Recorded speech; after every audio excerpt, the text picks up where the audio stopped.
Praise the lord. ప్రభు అయిన యేసుక్రీస్తు నామంలో మీ అందరికీ మా హోసన్న మినిస్ట్రీస్ తరపున హృదయపూర్వకమైన వందనాలు తెలియపరుస్తున్నాను. ప్రభు మిమ్మల్ని ఆశీర్వదించి దీవించునుగాక. ప్రియులారా, పరిశుద్ధ గ్రంథంలో నుంచి ఈ పూట పరిశుద్ధుడైన పౌలు ఎఫెసు సంఘానికి రాసిన పత్రిక 2వ అధ్యాయం 8-9 వాక్యాలు నేను చదువుతున్నాను. జాగ్రత్తగా ఆలకించండి. మీరు విశ్వాసము ద్వారా కృపచేతనే రక్షించబడి ఉన్నారు. ఇది మీ వలన కలిగినది కాదు, దేవుని వరమే. అది క్రియల వలన కలిగినది కాదు గనుక ఎవడును అతిశయపడ వీలు లేదు. చూడండి, ప్రతి వ్యక్తి కొన్నింటిని ఆధారం చేసుకొని అతిశయిస్తూ ఉంటారు. కొందరికి ధనమును గూర్చి అతిశయం, మరికొందరికి బలమును గూర్చి అతిశయం, మరికొందరికి జనమును గూర్చి అతిశయం. మాకు అంత ఉంది, ఇంత ఉంది అని ప్రగల్భాలు పలుకుతూ ఉంటారు. వాటి యందు వాళ్ళు అతిశయించి ఆనందిస్తూ ఉంటారు. అవన్నీ మనం లోకంలో చూస్తూ ఉన్న పరిస్థితులే. ఆ రీతిగానే ఒక ఆత్మీయుడైన, ఒక విశ్వాసి అయిన వ్యక్తి కూడా రక్షణను బట్టి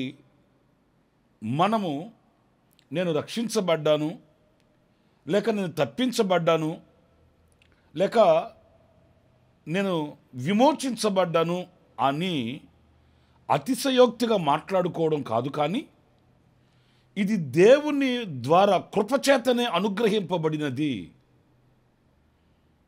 దేవుని కృపచేత నేను రక్షించబడ్డాను, కృపచేత నేను విమోచించబడ్డాను, కృపచేతనే నేను తప్పించబడ్డాను అని మనము ఏనాడు కూడా ఆ కృప ద్వారా అనే విషయాన్ని మనం మర్చిపోకూడదని ఈ వాక్యం సెలవిస్తుంది.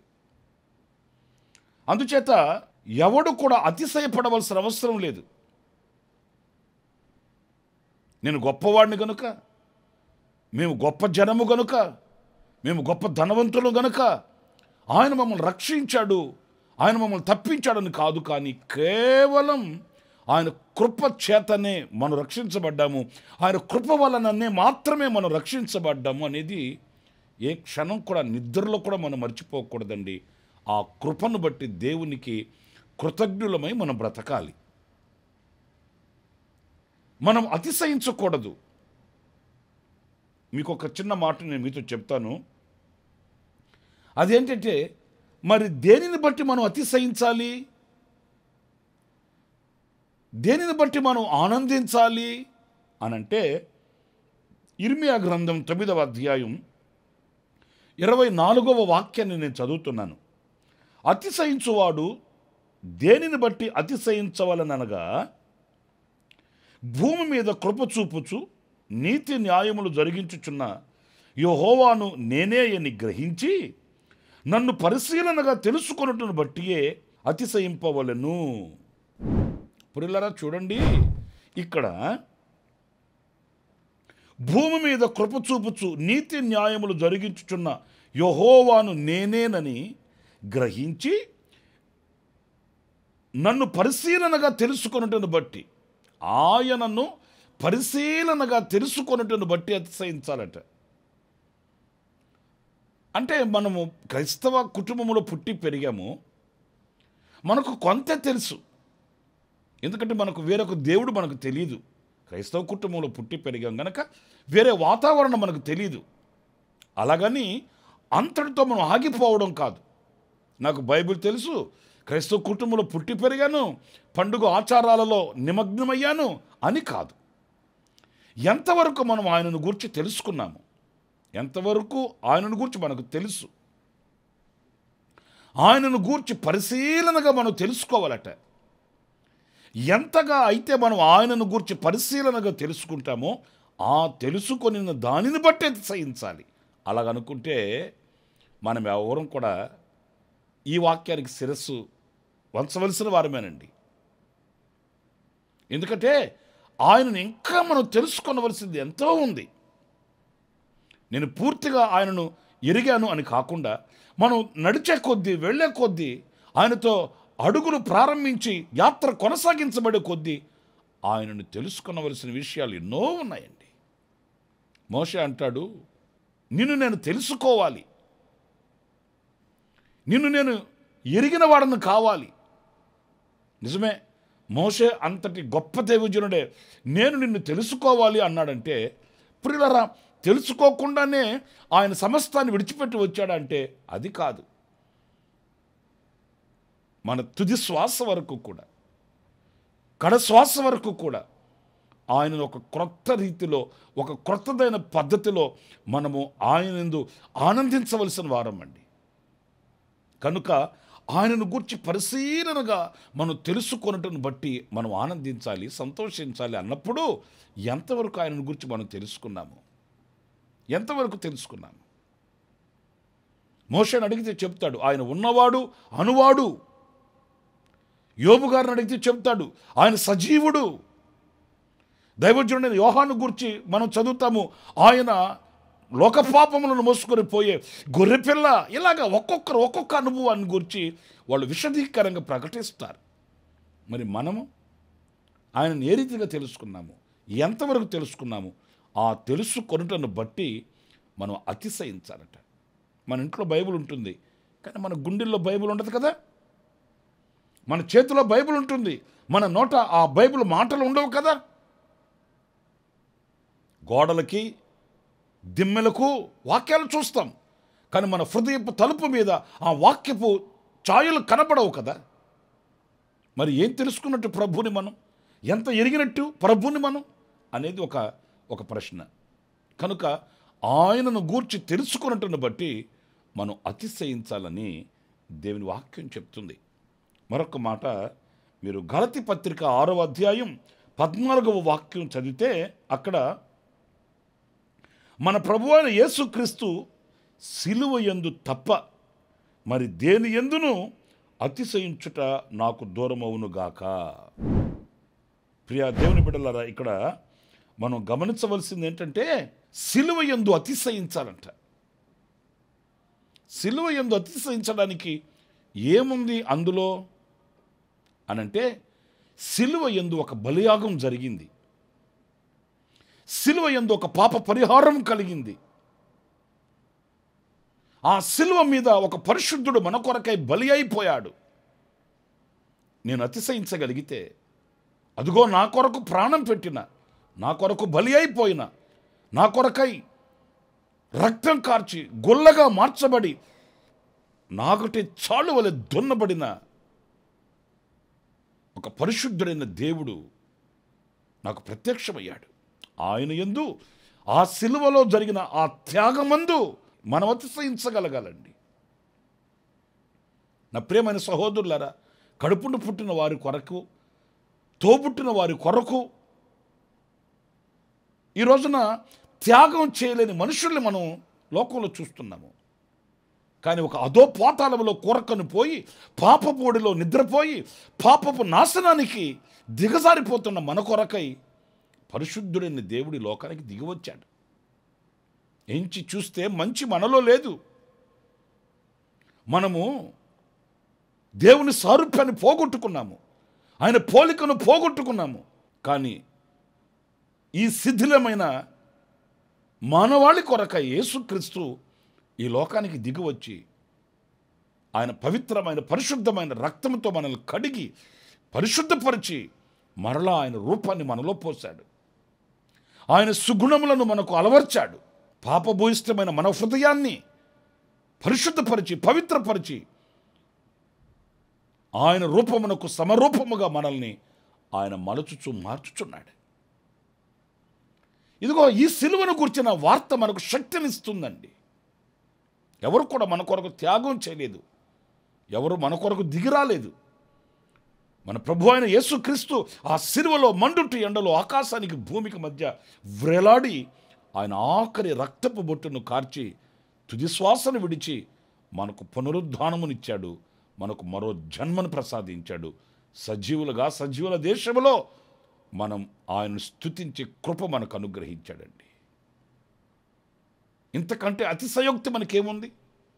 ఆస్తులు లేకపోవచ్చు, అంతస్తులు లేకపోవచ్చు, భోగభాగ్యాలు మనకు లేకపోవచ్చు, కానీ రక్షకుడు మనకున్నాడు, ప్రాణదాత మనకున్నాడు.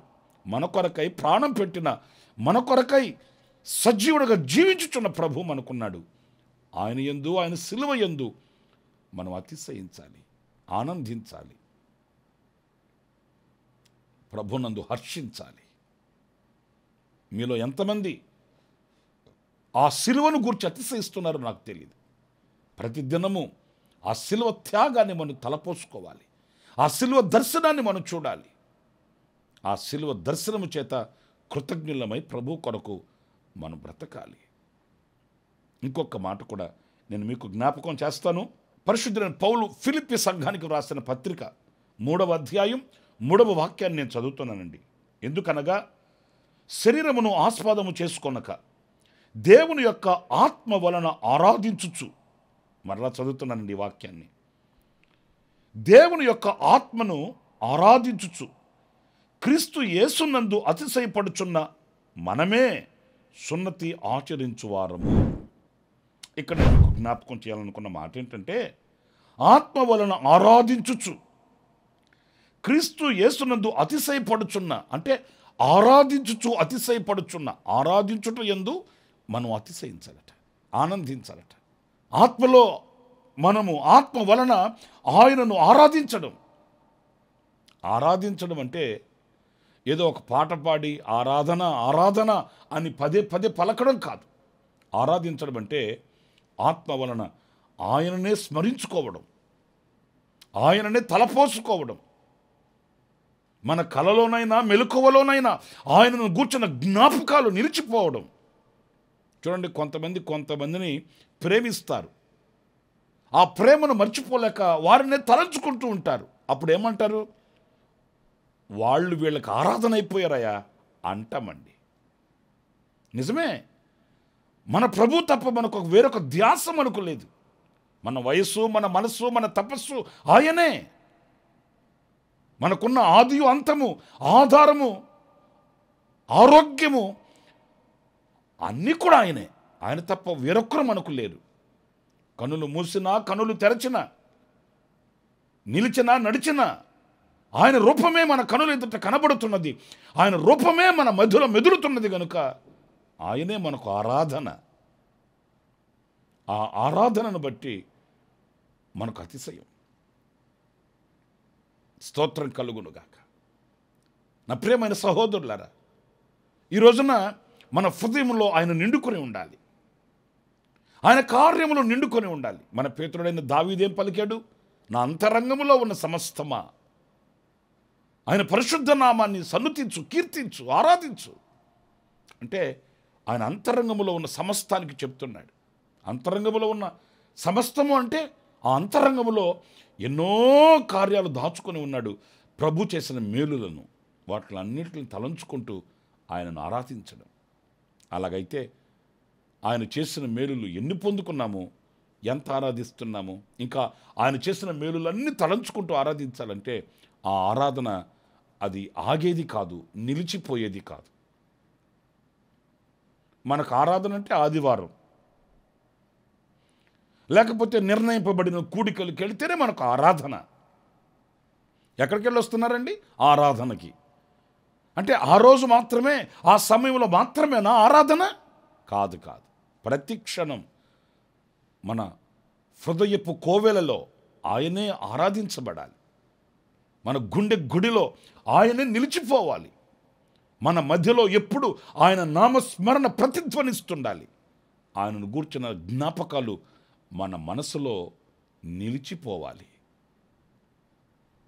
మరి అలాంటి ఆధ్యాత్మికమైన విలువల్ని, అలాంటి ఆధ్యాత్మికమైన ఉన్నత స్థానాన్ని మనం కలిగి ఉండాలండి. అది మనకు అతిశయం, అదే మనకు ఆనందం, మనకు సంతోషం. లోకంలో నేను ఎంత ఘనుడను అని కాదు, ఘనుడగు దేవునిని నేను ఎంత ఆరాధిస్తున్నాను. ఎవరో చెప్తుంటే నేను విన్నానండి, చంద్రమండలంలో అడుగుపెట్టిన ఆయన గారిని నీకు ఎలా ఉంది, నీ సంతోషం ఎలా ఉంది అని అడిగితే ఆయన చెప్పారట, నేను చంద్రమండలంలో అడుగు పెట్టడం కాదు, సూర్యుణ్ణి, చంద్రుణ్ణి, నక్షత్రాలని సృష్టించిన ఆ సృష్టికర్త అయిన ప్రభువు ఈ భూతలంపై అడుగు పెట్టాడే, అది గొప్ప. చూడండి, ఆయన దేవుని ఎంత ఆరాధిస్తున్నాడు, తమ హృదయంలో ఎంతగా ఉన్నతంగా భావిస్తున్నాడు. వాస్తవంగా ఆయన అతిశయించాలంటే ఎన్నో చెప్పచ్చు. నేను చంద్రమండలంలో అడుగుపెట్టాను, నేను అంత కృషి చేశాను, ఇంత కృషి చేశాను, నేను ఇంత త్యాగం చేశాను, అంత త్యాగం చేశాను అని చెప్పచ్చు. కానీ ఆరాధించడం అంటే మన హృదయ ప్రతి తలంపులలో ప్రభువుని ఘనపరచడం, హెచ్చించడం,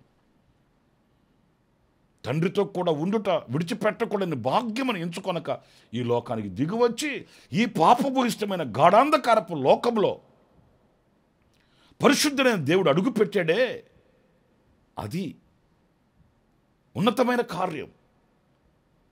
అలా హెచ్చించడం, ఆయనను ఆరాధించడం, అలా ఆయన కార్యములను తలపోసుకోవడం, ఆయనను ఆరాధించడం, ఆయన మహత్యాన్ని, ఆయన సర్వశక్తిని, ఆయన సర్వాధికారాన్ని తలంచి ఆయనను మహిమపరచడం.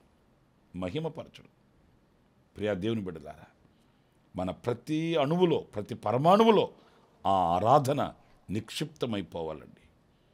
మన నాలుక ఎప్పుడు ఆయన మాటల్ని ఉచ్చరిస్తూ ఉండాలి. మన కదలికలలో, మన కార్యాలలో ఆయన యొక్క పవిత్రత, పరిశుద్ధత, ఆయనలో ఉన్న సుగుణములను మనం ప్రత్యక్షపరచడం, ఆరాధించడం. ఆ ఆరాధన యందు మనం అతిశయించాలి, అది మనకు తగినది. అలాంటి కృప దేవుడు మనందరికీ అనుగ్రహించునుగాక. ఆమేన్. తలలు వంచండి, చిన్న ప్రార్థన చేసుకుందాం. ఆశ్చర్యకరుడైన తండ్రి, మీకు వందనాలు. నాయనా, మేము అతిశయించుటకు కారణం ఏమై ఉండాలనో మీ లేఖనాలలో నుంచి మేము ధ్యానిస్తూ వచ్చాము. మిమ్మల్ని పరిశీలనగా తెలుసుకుంట యందు మేము అతిశయించాలని, సిలువ యందు మాత్రమే మేము అతిశయించాలని, మిమ్మల్ని ఆరాధించుట యందు మేము అతిశయించాలని ప్రభువా లేఖనాలలో నుంచి మేము తెలుసుకున్నాము. అవును, లోకమందు మేము అతిశయించడానికి మరొకటి లేదు, కానీ మీరు ఏమై ఉన్నారో మిమ్మల్ని పరిశీలనగా తెలుసుకొని, మీరు మా కొరకు చేసిన ఆ త్యాగ ఫలాన్ని ధ్యానించుకొని నిన్ను ఆరాధించుట యందు అతిశయించే కృప మా అందరికీ, ఒక్కొక్కరికి మీరు ప్రసాదించండి. ఆధ్యాత్మికమైన విలువల్ని గుర్తించగలిగిన మనోనేత్రం మీరు మాకు వెలిగించారు. నీ చేతిని పట్టుకొని మీ కొరకై సాక్షిగా బ్రతుకుటకు సహాయం చేయమని మమ్మల్ని మీ చేతులకు సమర్పించుకుంటూ యేసు నామములో ప్రార్థించి వేడుకొనుచున్నాను తండ్రి. Amen, amen. ప్రభు మిమ్మల్ని ఆశీర్వదించి దీవించునుగాక. ఈ దినమంతా విశేషమైన కృప నా దేవుడు సమృద్ధిగా మీకు అనుగ్రహించుగాక. ఆమెన్. ప్రతి దినము ఈ అనుదిన కృపాను సందేశాల కొరకు, ఇంకా మరిన్ని ఆత్మ సంబంధమైన సందేశాల కొరకు ఈ మా యూట్యూబ్ ఛానల్ ని సబ్స్క్రైబ్ చేసుకోండి. Pastor Ramesh, ministries.